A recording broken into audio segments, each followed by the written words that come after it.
The internet was available to everyone, and so the agents weren't as important. I would actually say the agents are more important, but their skill set has to change. You need to be the specialist right now. You need to bring your expertise to that equation. You have to bring the value of what I cannot find online, because what I can find online is general information. So you cannot become a generalist anymore.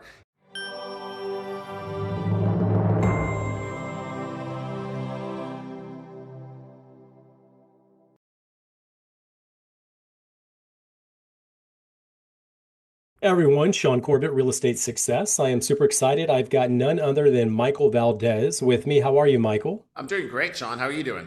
I'm doing fantastic. Awesome. Super excited to get you on here and do this with me. We've got some fun questions. I want to dive into a few things, and then we're going to do what I like to do. I like to give back to the agency and agents in general and give them things that are going to be practical and valuable for them in building their business. I love that, man. Let's do it. And I know that you do a lot of that. I've listened to a number of your podcasts, and that's really kind of been the focus. You always channel it back in. What can agents take from this, right? So let's talk about you just briefly. Let's talk about your background. Obviously, you currently are the growth officer or international CEO for LPT Realty. Did I get that kind of close? Yeah, yeah. Yeah, I'm the CEO of LPT International, really looking at growth overall. I joined LPT in just about 2 years ago now. I think July will be 2 years now.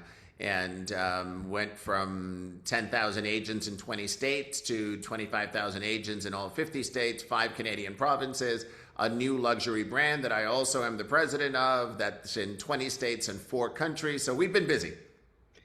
Amazing. And I know you had a career in rheology, and then you had a career obviously at EXP. I think that's where a lot of us remember you for Yeah. because the growth and the tremendous growth at EXP that it saw into all the countries.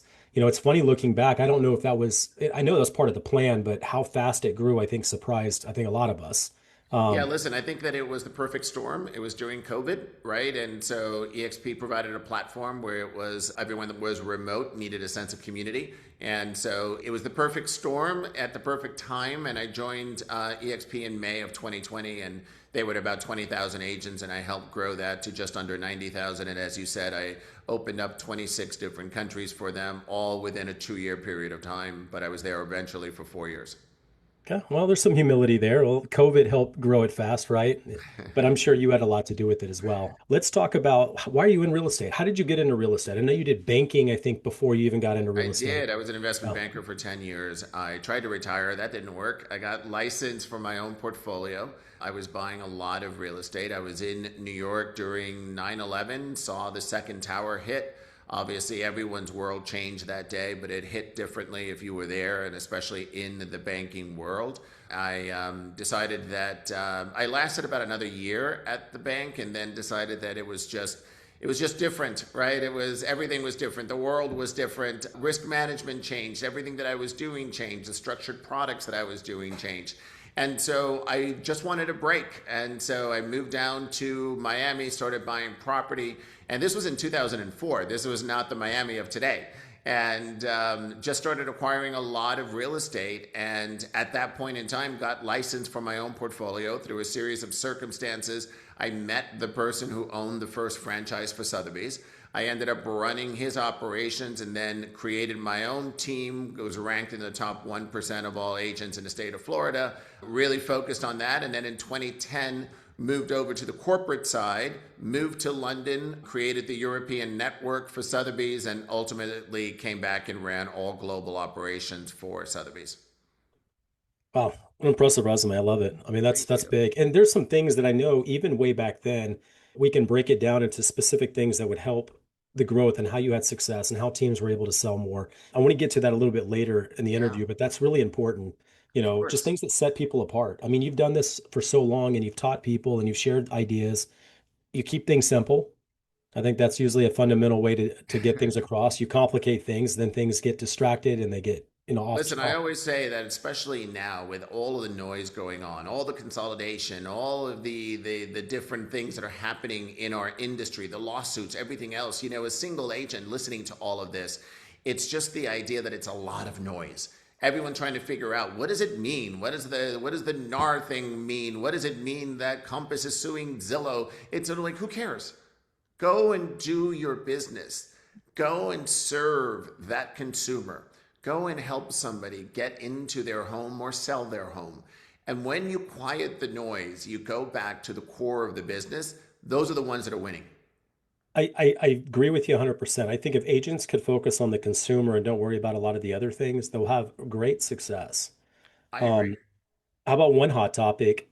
How do you feel about staying in NAR or not? Is that something that you guys are putting on the table at LPT? Listen, it's sort of like, I think that there is an opportunity to do agent choice. Our entire brokerage has been built on agent choice. The idea that we're the only brokerage that has three different models to serve an agent. If you think about it, every single brokerage only has one model. We have a hybrid model on the LPT side, and then we have Aperture, which is just a focus on the true luxury agent.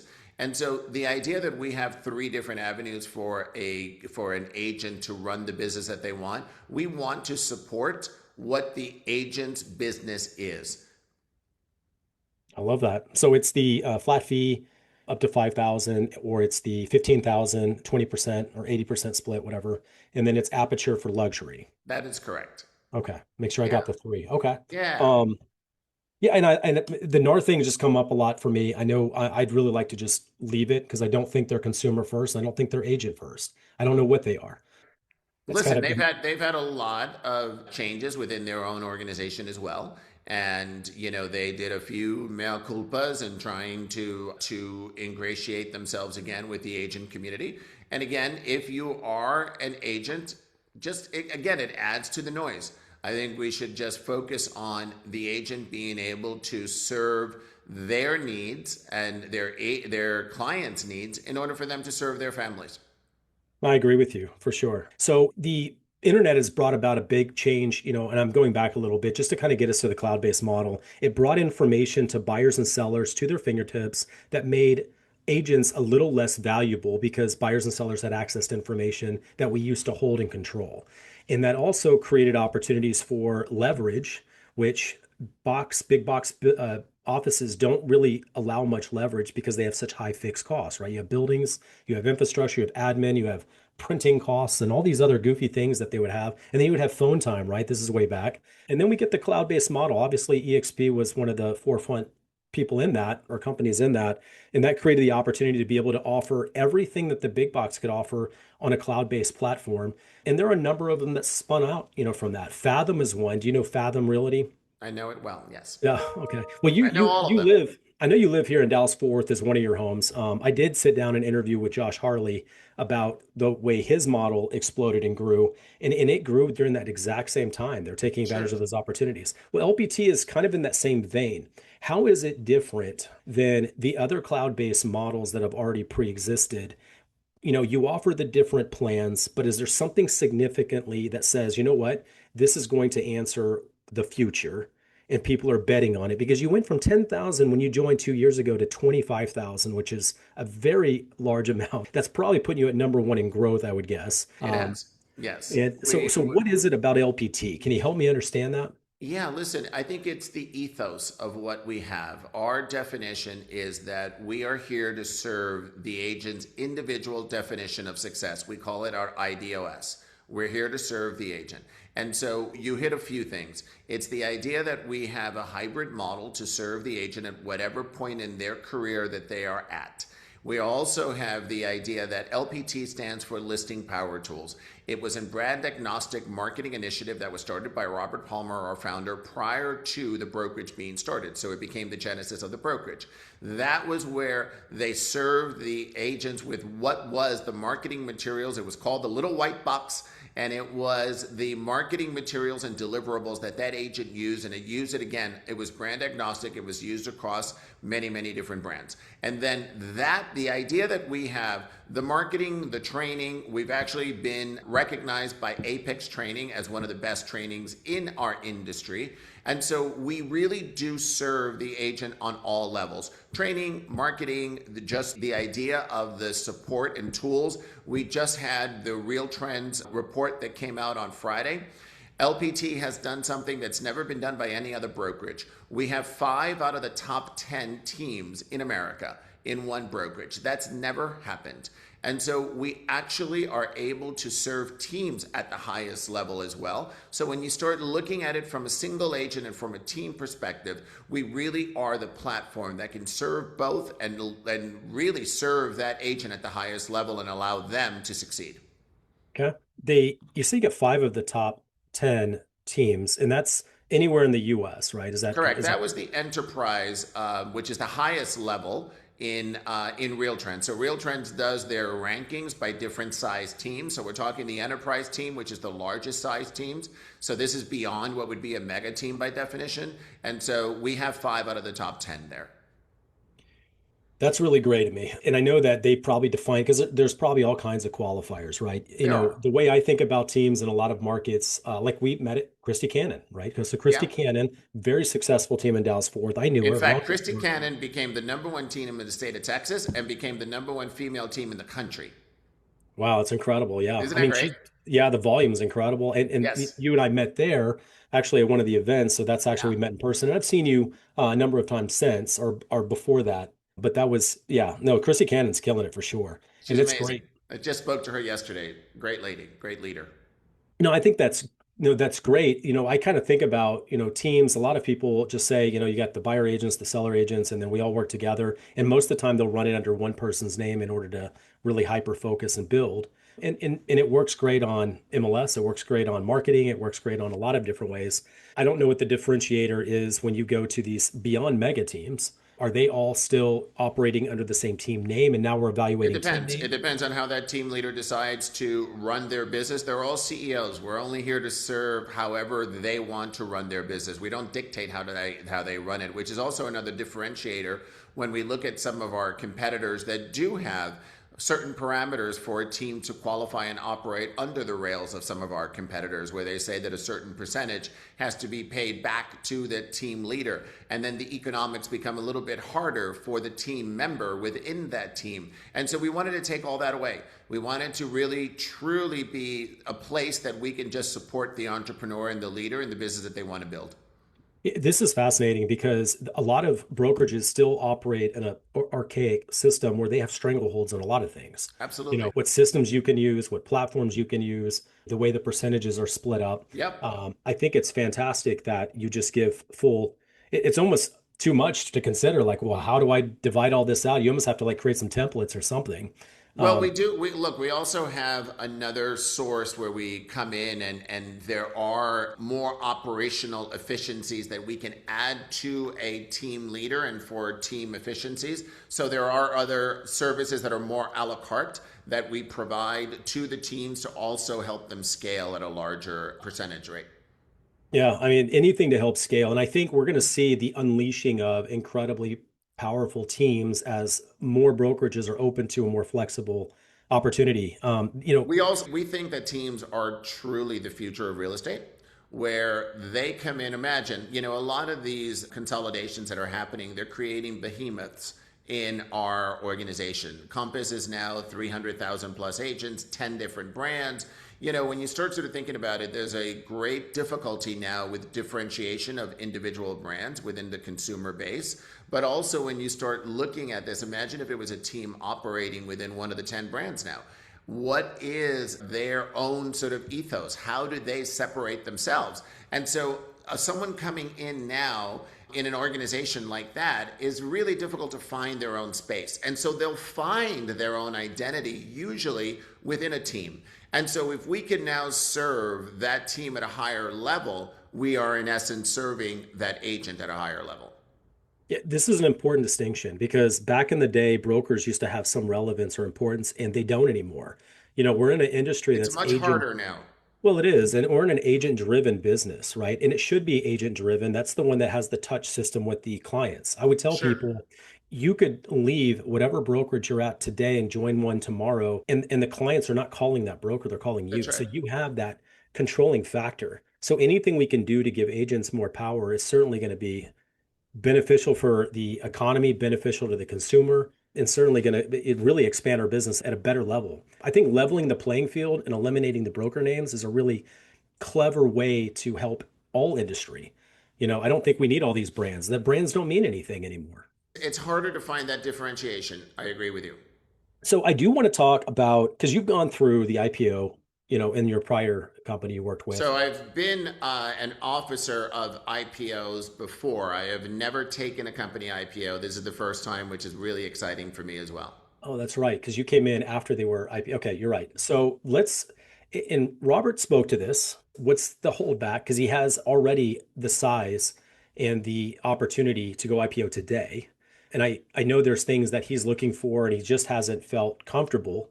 Is kind of the way he described it when he was talking. I know there's only so much he can say about the IPO. So what does it look like for you? What's the outlook? How soon do we think, right? That's always the We question. are we are moving in the direction of a public offering soon. Okay. You wanted to talk about the journey. What specifically about this process is kind of like an exciting opportunity for you? Listen, I think it's the idea of going on this route of public market and really building the story that we have built. And you're right, we have built an extraordinary story, which Wall Street is very, very excited about. We are now in our final stages of deciding, the next move for that. And so we're entering a certain window. So I'm limited as to what I can say. Okay, I figured. Let's talk about scaling, right? So it's Sure. one thing to be 10,000, even 10,000. You can almost get your hand on everyone with the proper tools and things. But once you start reaching a certain point, Robert becomes farther away from everyone. So there's going to be that separation that creates, do they really still believe in the identity of building their own brand and all the things that's important to LPT? So how is it that you guys are going to scale on a level, and cloud-based obviously helps, but there's got to be more than just cloud-based to build any type of culture. Well, I tell you, you just hit the nail on the head. The word is culture. And Robert has been very, very cognizant of it. Robert is the only CEO that I know of that every single Monday without fail, he actually gets on a Zoom with the entire brokerage. We get anywhere between 3 to 5,000 people on this Zoom every single Monday, called Motivation Monday. He comes in and really takes market updates, any news that we have to share, and really motivating our agent base. And that really does create an incredible bond. Not any other CEO that I'm aware of in our industry does this. He has done this from inception. He has not missed a single Monday in 4 years, no matter where he is and where he's traveling. So he'll do it from the Sprinter, he'll do it from the jet, he'll do it from wherever. He does not miss a single Monday. And that really does create culture. We do a lot of events that we do for our agents. I travel 200 days a year. I just got back from a tour of Canada where I probably touched about 500 different agents. So this is something that we are doing. It is very important for us to have this face-to-face contact with the agents in a very, very big way. So that is what does become a part of who we are, a part of our fabric, and a part of what becomes this culture and this family that we've built. And so I don't think you can get to the speed that we have built without that. Last year we were ranked number 2 on the Deloitte Fast 500, the 500 fastest growing companies in the United States across all sectors. We were ranked number 2. No brokerage has ever ranked higher in the history of that list, which is 35 years old now. And so when you start looking at what we've done and what we've built, sometimes it's sort of fascinating to what we've done ourselves. Yeah, we just put our heads down and serve agents at the highest level, and then we look around and we're ranked the number 2 fastest growing company in the United States. That's incredible. It is to be growing that fast, because one of the problems that all brokerages go through is they are generally, when they're at the high time, they're attractive and they're growing and they're high growth. They'll have, 10 come in and 5 go out, right? Mm-hmm. So you have the leaking issue. What are you doing do you feel like your culture is really putting the glue together to slow down the leak? Because you can't go from 10 to 25 in 4 years. More than that, that's 2.5 times, right? That's Yeah. not a We went normal. from 10 to 25 in 2 years, Okay. Yeah. Since just in you've the been there, last 2 two years that years. I've been Yeah. here. Yeah. Yeah. And you can't do that if you're not leaking. So there's a reason people are not really leaving as fast as, most of the time they do. Everyone goes around, they try the different things. It's like church shopping. Yeah.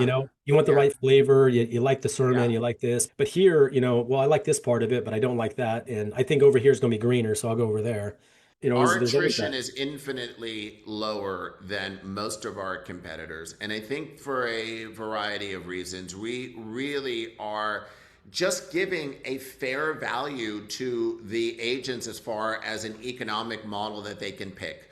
On the side of training and marketing, we're unsurpassed. With technology, most of our technology is proprietary. When we start looking at all the advantages that an agent can have, we are there to serve them at every level of their own brokerage career. And so I think when you have that, imagine it, with my other company, somebody would leave, for example, a cloud-based brokerage because the number one reason they leave is economics.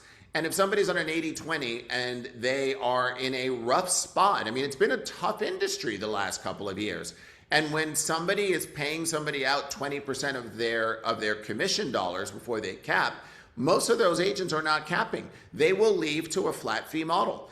And the idea that we have both and we can serve both doesn't allows them not to have to leave. It's agent choice. The idea that we are there to serve the agents is that it's a fundamental difference than what any of our competitors are doing. And so when you start looking at that and you start adding culture and you start adding people that really do feel a part of a community, for example, some of our competitors will go in and do their downlines if they have a revenue share. And they create silos because they say, I'll give you X, Y, and Z if you join my downline. We don't allow that. We don't allow silos. We don't allow any special deals. We allow only if you offer something to your downline, you have to offer it to the entire brokerage. And that started on day one. There is no silos here. This creates an entire sense of community across the entire platform, across both brands, and across the globe. So it is an exciting, exciting time. So you do have a rev share model. I don't remember us talking We about do. that. Okay. And is it similar to kind of the other models out there? It is. Okay. So you can bring in someone, they'll bring in someone, the other Correct. person brings, and then there's You have to a be on little the bit of 80-20 benefit. model in order for that to occur. But yes, And that is an important distinction, right? Even Fathom had a rev share model in their flat fee model, but there isn't much to go through and much to go around because it's not very much they're collecting. correct. But you have to be in the 80-20 in order to get, and the Yes. luxury one, correct?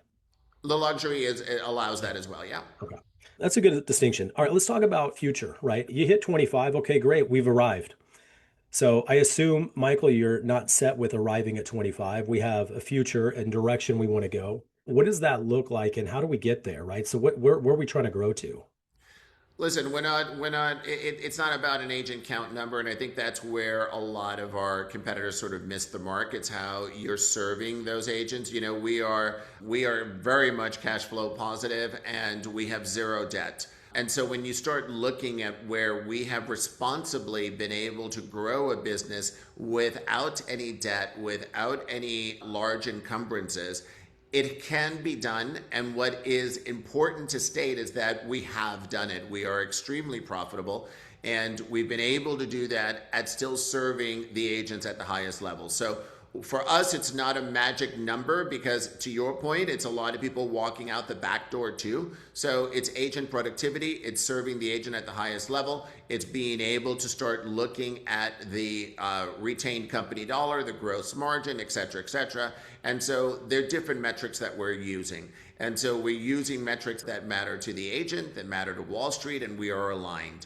And so we are just at the start of this. When the moment that we go into public markets, we always talk about that as not our finish line, but our starting line. We will be the person that also participates in some of this consolidation as the acquirer. So we are looking at some deals currently, and the future is quite bright. Well, okay. So we look at other opportunities and companies that you could acquire. Will they retain their name? Oh, I have no idea. Okay. That's We can't talk important. about any of that.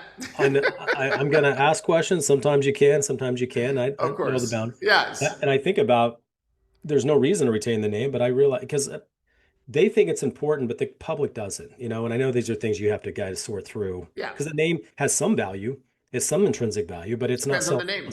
Sure. What's your average GCI? on your agent, you know?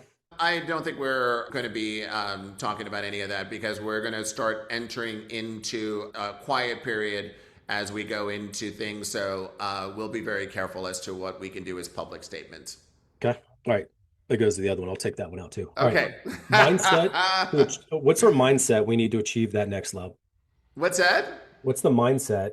The mindset that we need to achieve the next level as far We as, you know, meaning agents? yeah, or you, the company, agents, what do you think it's going to take in order to move us forward? I mean, Look, I know, look, our trajectory is really very strong, right?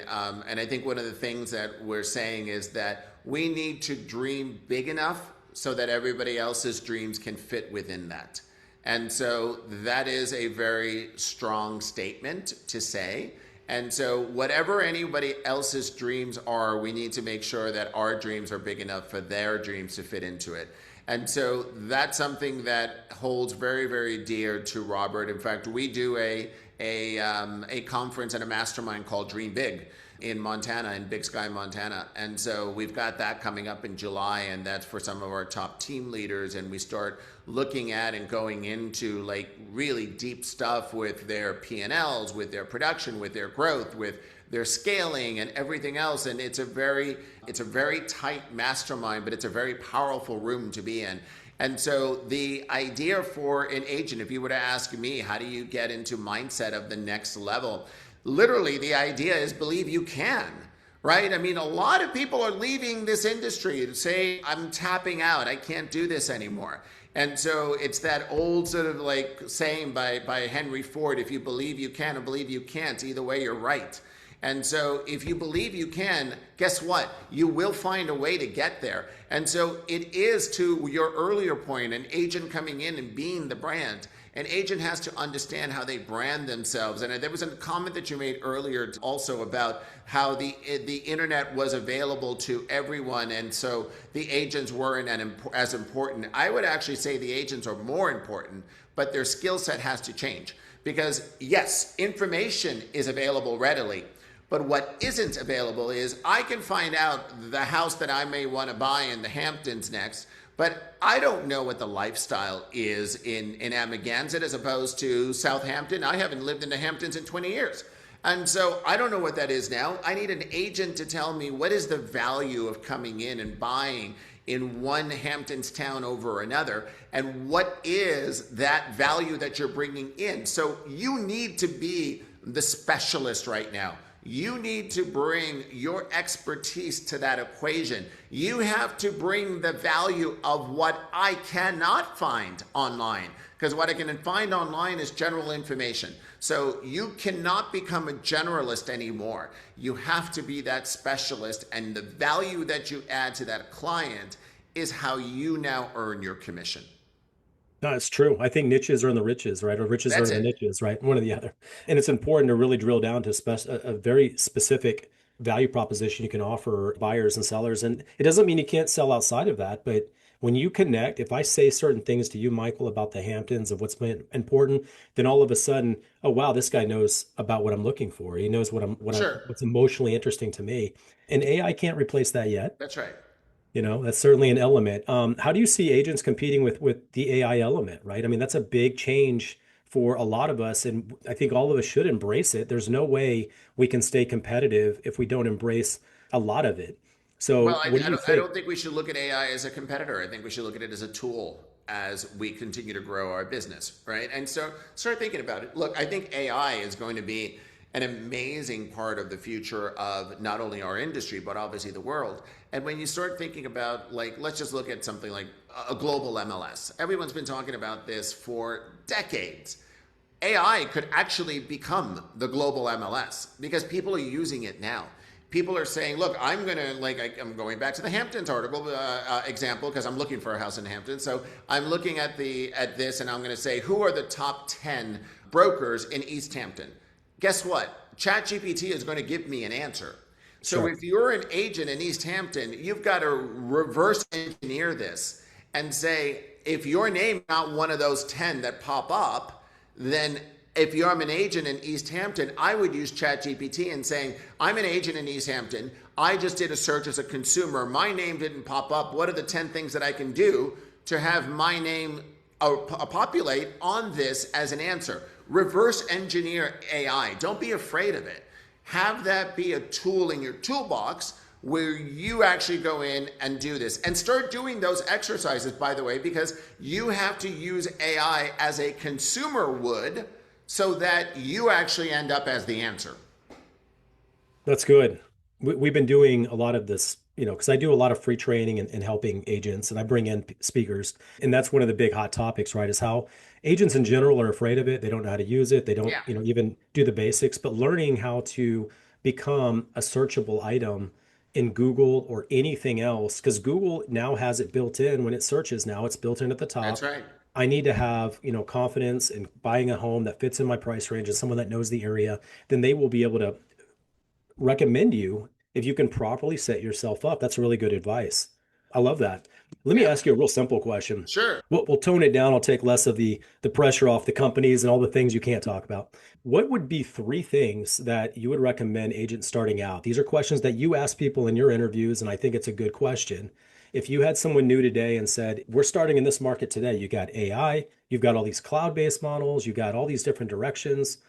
What is three things that you would just recommend coming into this business? Look, I think figuring out why you want to be in the business is number one, right? Because if you're just coming in because you're watching all these reality shows and you think you're going to make $1 million commission, it's like you're in the wrong business. It's not why you should be here. So understand why you want to be in the business. And once you do that, it'll start giving you clarity. There's 20 different directions that you can go into in our business. Are you going to be a residential real estate person? Are you going to be someone who just looks at commercial? Are you going to be someone who does industrial, retail? What's your passion? What do you want to do? Why do you want to do it?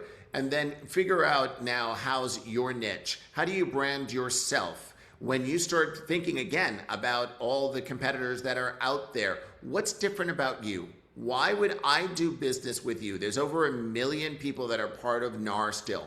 So if I'm differentiating myself with 1 million other registered NAR agents, how am I going to be different? And when you start doing that, a lot of different things come up. And then the other thing is learn the craft and be the expert. Come in and sort of add value to whomever you are serving. So it really is find out the why, figure out how to differentiate yourself, and go and do it.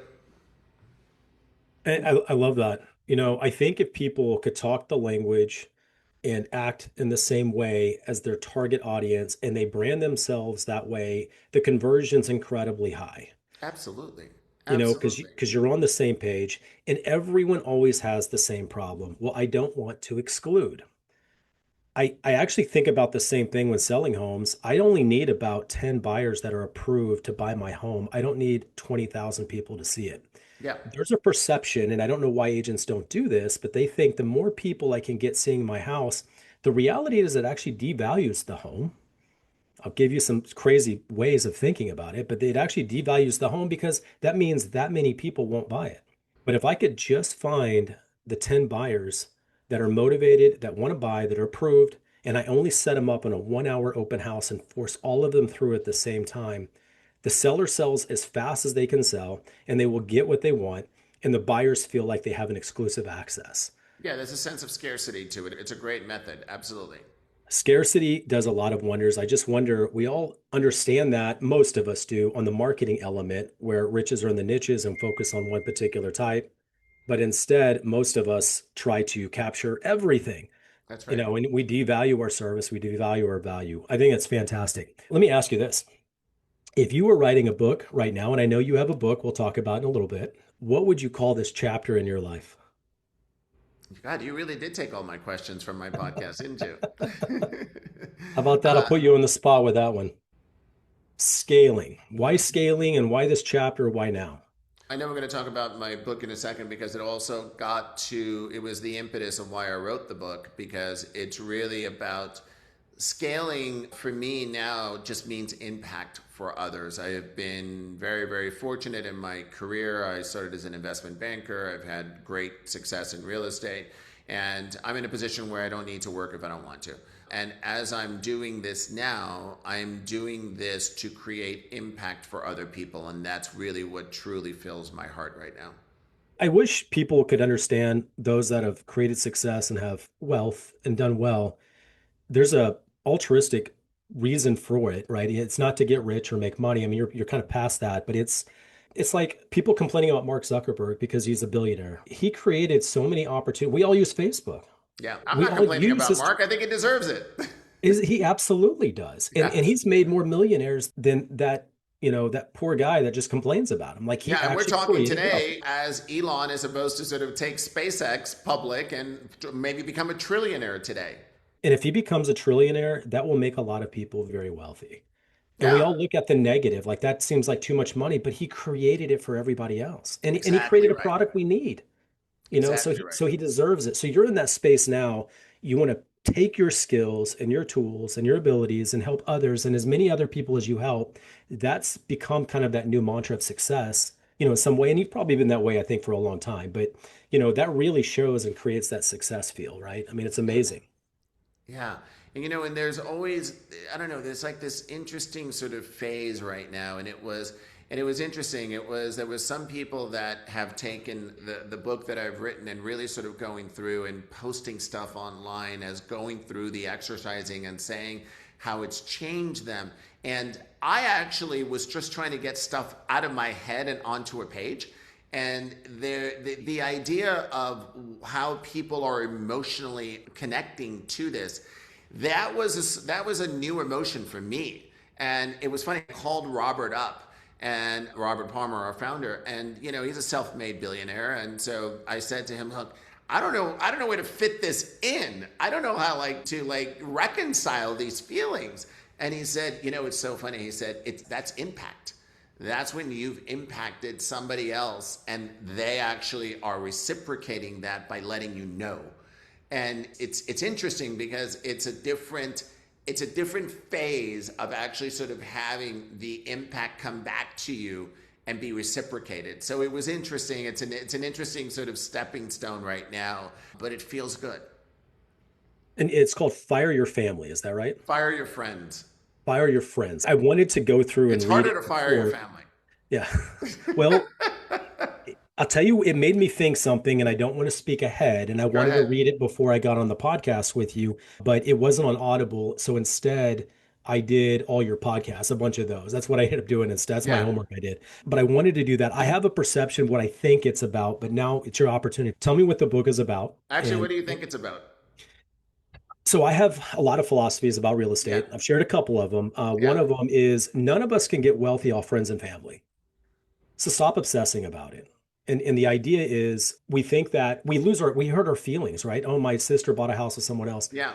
It's because you're too close. They call it the law of familiarity. You're too close to them, and you have to learn to start letting them go. And you can't build a really successful business. You have to go outside of your immediate network, your friends and family, in order to build something that you can scale and grow and actually make enough money to live. Okay, so I want you to call me after you read the book. So it has Okay. nothing to do with real estate.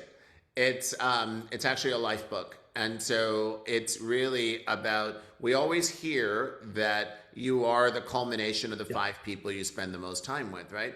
What people don't say as much is that those five people need to change at different points in your life. And so I liken it to going and climbing Mount Kilimanjaro, right? So your five closest people are going to take you what I call base camp. And so what happens at base camp? There's a lot of other people that are there. They're enjoying the camaraderie. There's, flags from all over the world, and there's all these tents, and everyone's in community, and everyone's having a great time, and that's great. And so then you have to decide, am I going to climb further up the mountain, or was this really cool and I'm going to go home now? And there's nothing wrong with either choice. But if you decide to climb up the mountain, those five people that took you to base camp are not the same five that are taking you up to the next plateau because they don't have the roadmap. It's a different Sherpa that's taking you up. They know where the avalanche might be coming. They know where the windstorm might knock you out the mountain. They know where there are sinkholes that's going to just freeze you alive in the mountain. And so you go through these things, and those next group of five take you to the next plateau. And so what happens there? The air is thinner. There's less people there. Your views are different. because you've gone higher. And so you go through that same process every time. And so when you get up to the summit, you realize as you look back down the mountain that it was a culmination of a lot of people that got you to the summit. That's good. Yeah. I can see where a lot of us want to be staying comfortable. They Yeah. want to stay comfortable. We want to stay in our own niche. We enjoy what we do every Saturday or whatever our And there's routine is. guilt associated with that sometimes too, right? As Oh, you sure. continue to scale, your friends that, you went to college with or you hung out with, they'll start thinking, Shaune, who do you think you are? Why don't you hang around anymore? And these are voices in our heads that stop us because it's subconscious. And then we start putting our own ceiling on our success. And so it is that type of thing, and the title is meant to be provocative by nature. And it's the idea of fire your friends. It doesn't mean you're never going to talk to them again. It means that you give them less space in what you are doing unless they're helping you elevate to the level that you want to go to. And that's if you want to grow. Correct. Of course. No A one's lot of forcing us, you to climb. yeah, a lot of us want to reach a point and be comfortable, and that's it. And there's nothing wrong with that. Sure. That became your summit and you're cool and that's great and it serves you. Fantastic. Celebrate it. I'm always looking to find ways to help as many people as possible. That's why I do the podcast, right? This isn't Yeah. something I can't make money on this, but I can create and meet people like you and have Oh, an yeah. interview with you and share what because you've gone through things none of us are probably ever going to go through. And there's insights and things that you can share that I think all of us can learn and grow from. I think it's really valuable. Well, I think and vice versa, right? I think you always are. I always say the only good mentor is the one who is still willing to be a mentee. And I learn every single day from everyone around me too, or at least I try to. And you have to be that open to learn also. I don't have all the answers. I don't want to have all the answers. If I'm the smartest person in the room, I'm in the wrong room. Right? It's sort of like I need to be able to be challenged every single day. And, the people on my rope team and my five are the ones that continue to challenge me. And that's really important as well.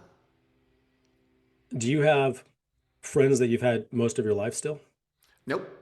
I have friends and probably my yes and no. Look, it's sort of like yes, I have friends that I've known 40 years that are still in my world. My oldest friends that I probably still speak to on a very regular basis is probably about 15, 16 years. And so the majority of the people that I speak to on the daily have probably been in my life for the last 5 years.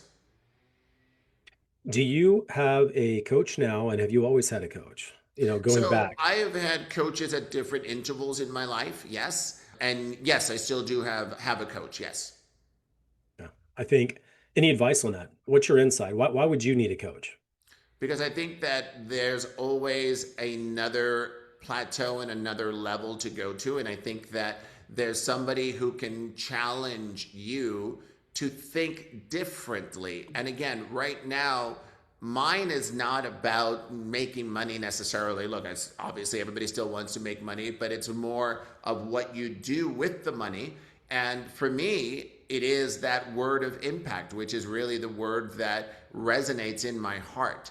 And so if it's someone that can show me a different way to create larger impact, which was the reason that I wrote the book, to be honest, to really get to a different audience and a wider audience in sharing something. And so that to me is a different way of looking at this. And that's why I still have a coach. You said, and I know on your podcast, you've asked everyone at some point or another, and some of them that wasn't a big value add for them, but the altruistic element where they have a giving, they have a charity or something they're really involved with. Do you have one that's really important, dear to you, or what do you say about that as part of your business model? Is that something So that's important? I give it to a lot of different charities. There are people in my life that I was very, very close to. Olivia Newton-John was a friend of mine for over 30 years. I sat on her board of her breast cancer foundation, and I was very close to the family. There's a lot of different organizations that I'm very, very close to. And so there isn't, I have my family office and I'm starting a family foundation now. And there's a lot of different charities that I'm very interested in. And by the time that foundation is done, I will have a very singular focus on that. Okay. So all your focus there. What do you say about agents out there that have not really thought about this element in their business and giving back as a part of their business model? What do you think? It's a very personal journey for someone, right? I mean, I know if somebody isn't in that philanthropic mindset, you can't force it upon anyone, but Sure. there is an exercise to do where if somebody feels really very, I don't know, there's a mindset to this where we live in a world of abundance. And in some cases, somebody may not feel that. And one of the greatest things when somebody is feeling that is to go do something for somebody else. And it may seem counterintuitive, but when you do that, there's a different sort of resonance that happens. And there's a different shift in your own mind that occurs. And so there is something that happens, and I can't explain it. There is a scientific methodology, I'm sure, to that. But when you actually give, you receive so much more. And I know that everyone has said that it's a bit sort of altruistic, but Sure. it is very true. I know when you were doing the interviews, you would really light up at that space and that time and that energy. And there's something that I think agents are leaving out if they don't make it a part of their business. And no, I can't tell everyone what to do, and I don't want to compel them to, but Yeah.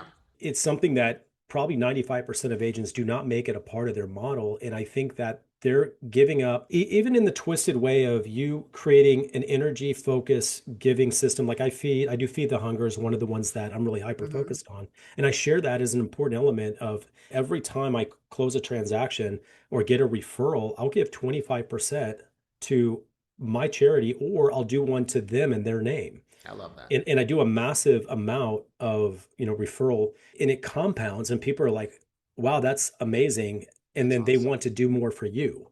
That's awesome. And Yeah, that's not why I'm doing it, but of that's just course. something that agents are leaving that out. I think they're leaving that off the table. So, but the interview with you is fantastic, Michael. I really appreciate you being Thank you, brother. honest as much as you could. And I look forward to it. I'd love to do it again maybe someday and Yeah, ask you some more challenging questions. Maybe you can give me more detailed information when you have a little bit more freedom to. let's do it. I love it. I'm going to have all of your social media links that you have available and ways Perfect. for people to just reach out, send you a message on my I would love podcast that. channel, my YouTube channel. And I'm also going to include a link to the book. So we'll help get that Perfect. promoted as well. For all of Awesome. you, if you really enjoyed the podcast with Michael Valdes, I have more podcasts coming. Please register and I will continue to keep you updated. Until next time, have a high performance week. Thank you. Thanks, Shaune. That wraps up another episode of Real Estate Success DFW. I hope you're leaving with new insights that push your real estate career forward. If you enjoyed the show, please be sure to subscribe, leave a review, or share it with fellow agents who's ready to succeed. And if you're interested in working together or have any questions, I'd love to hear from you. Reach out to me directly. My personal phone is 214-228-0383. Let's connect and make real estate success happen together. Until next time, keep pushing forward. I'm Shaune Corbett, and this is the Real Estate Success DFW. Have a high performance week.